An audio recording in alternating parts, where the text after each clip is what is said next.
Okay, now if you look back at the historical record, then it's clear that there have always been people who claimed to have some kind of special gifts, whether it be the ability to talk to the dead, or to heal people, or a whole range of other weird and interesting claims that have been made.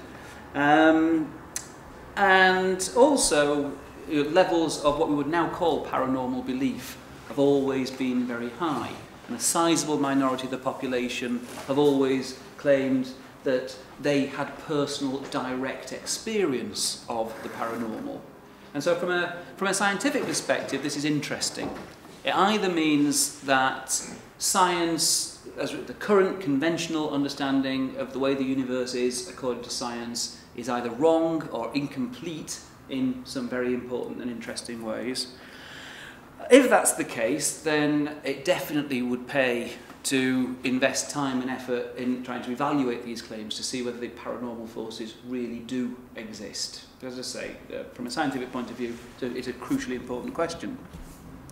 The other possibility, of course, is that maybe paranormal forces don't exist. By and large, the wider scientific community is very sceptical when it comes to paranormal claims. If that attitude is actually correct, if paranormal forces don't exist, then there's certainly a big challenge there for psychology to explain, well, why do so many people believe in this stuff? What's going on when people do have weird experiences, which they quite definitely do? How do we explain the whole range of ostensibly paranormal phenomena?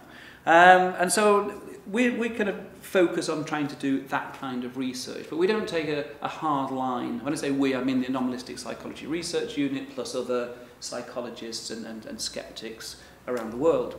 We don't take a hard line whereby we say we know that paranormal forces don't exist, because that's just not a scientific attitude in the first place. If you want my personal opinion, I think they don't, but I could be wrong, and I could be persuaded by evidence that I am wrong. In terms of the history of scientific interest in paranormal phenomena, then I think we can kind of date the modern period quite precisely to March 1848, small house in Hydesville, New York State, where a couple of young girls by the name of Kate and Margaret Fox reported that they could hear strange rapping sounds. And this scared their mother witless. And it turned out they discovered that they could actually communicate with whatever it was that was making the rapping sounds. And they discovered it was supposedly the spirit of a peddler who'd been murdered and buried in the cellar. So it was kind of the origin of the kind of knock once for yes, knock twice for no routine. This caused quite a lot of local interest, and then the interest spread, and other people realised that they could also communicate with the spirits, and this is the birth of kind of modern spiritualism. This is where spiritualism started in 1848. And seances gradually became more and more elaborate. All kinds of stuff was supposed to happen during these seances. Musical instruments would float around the room playing themselves. There'd be disembodied voices. There'd be materializations of spirit hands and faces, sometimes entire spirit forms. Apports where objects would suddenly appear in the seance room and land on them in the middle of the table. All kinds of really strange phenomena would take place. The problem was that from the word go, all of these effects could be achieved by trickery. And there were lots of skeptics around who believed that what happened in the darkened conditions of the seance room was down to trickery. And it was a very rare medium indeed who wasn't caught red-handed actually in the act of trickery. It led to a lot of interest, and a lot of the finest minds of the day, back in the Victorian era, got together to found the Society for Psychical Research in 1882. And these really were kind of preeminent intellectuals of the time, and a similar group was formed 3 years later in America in 1885. Again, people like William James, one of the most important figures in psychology, was one of the founding members. Slightly ironic that just a few years after the foundation, the idea here was to try and put these things to the test, to use science to prove, or at least to investigate, the possibility of afterlife survival, post-mortem survival, and communication with the dead. Slightly ironic that in 1888, the Fox sisters, by now fully grown women confessed that the whole thing had been a fraud. The whole thing had been a hoax. They had made these noises using various techniques, one of which was that they were able to crack their joints extremely loudly. And that's what they'd done. They decided it was a schoolgirl prank to frighten their mother, and it just got out of hand. Of course, by this time, when they demonstrated this skill on a public stage, the Spiritist movement had grown so strong that the believers just refused to accept that it wasn't all for real. And this has been a theme that's kind of run throughout the scientific approach to investigating the paranormal. There's always the worry that whatever's being claimed, if it's not properly investigated, might be down to trickery. Now, in the case of Sally Morgan, obviously we don't know. We know that certain allegations were made, and that's as far as it goes. But from a scientific point of view, it would be, as I say, an incredible breakthrough if we could actually show that the claims that she is making are actually for real. And not just in Sally's case, but in the case of a whole range of psychics and mediums. On the one hand, you've got a situation where you have huge claims being made by psychics and mediums. You know, they typically might say, well, I'm not always 100% accurate, but 90% accuracy. Now, if that's the case, it's extremely easy to test from a scientific point of view. And so it's rather surprising that after over 120 years, 130 years of systematic research, we're still here arguing about it. We still don't know. If they really could do what they say they can do, we should have established that by now. Now, there are all kinds of reasons that the psychics put forward as to why their claims are not amenable to proper scientific testing. But the end of the day, what science really is just about trying to take a very systematic, very well-controlled approach to testing any particular claim and seeing if the evidence supports it. So that's what we're about today.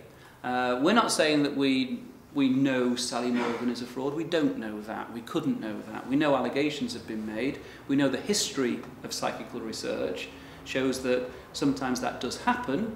And it can, as Simon was saying, it can cause real harm. On the one hand, people often take a certain degree of comfort from mediums and psychics. The message that mediums and psychics usually give is a positive one, either in terms of the communications with the dearly departed, where people seeking reassurance that their dearly departed are okay in the afterworld, they're happy now.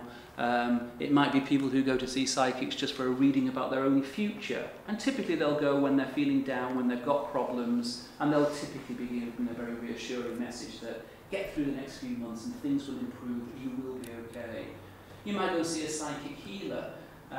In some ways, possibly the most dangerous type of psychic, insofar as people may come away feeling subjectively that they do feel better. They may even think they've been cured of whatever it was that they went with. If what they went with was something serious, like cancer, for example, they may make the mistake of not seeking conventional treatment because they think they've been cured until it's too late. And there are several dozen, hundreds probably, of cases where this has happened. So there are real dangers here. And that's why we're interested in trying to find out whether what people like Sally are doing is offering a real service, or whether, based on genuine powers, or whether they are possibly either fooling themselves as well as their audience. In other words, there's no deliberate attempt at fraud, or we mustn't rule out the possibility, because we know from the history of psychical research that there will be occasional deliberate frauds. Just to say a little word about the actual way we were going to test Sally, had she turned up today, and we still will if she walks through that door. We came up with a protocol which is based, as far as we could do this, on what she does during her stage act. During her stage act, she often takes photographs from people, and she will of deceased people, and she will make a link to the spirit world, she says, and she then does a reading, and she tells the people in the audience about the person in the photograph. So we thought that the most obvious and easy piece of information that she should be able to access that way is the person's name, the name they were known by. So the test we came up with was to get 10 photographs of deceased individuals. We obviously wanted them to be all the same gender, roughly the same age, same ethnicity, so that there wouldn't be obvious differences in terms of likely names. But we have 10 photographs 10 names, and essentially the challenge was, can you match the names to the photographs? We didn't want 100% accuracy necessarily. 7 or more hits out of 10, she would be deemed to have passed the test. She would then not only get a huge amount of very, very positive publicity, she would also be able to go forward for the James Randi $1 Million Challenge. James Randi has had $1 million on offer for many, many years now for anyone who can prove that they have paranormal powers under properly controlled conditions. So far, nobody has managed to claim that money. But it's there, and our test would have been, we have had this approved by the James Randi Educational Foundation. Had she passed this test, she would then be eligible to go for the formal $1 Million Challenge. So she could have ended up a very, very rich woman, or used that money for charity work, whatever she wanted to do with it. She's not shown up today. The offer remains open, which, as I say, if she walks through that door. And it would just be an incredible scientific breakthrough. It would be good for everybody to know whether these claims are actually true. Lots of people make lots of decisions, they spend lots of money, as Simon was saying, based on the idea that these forces really do exist. We just want to try and figure out, do they?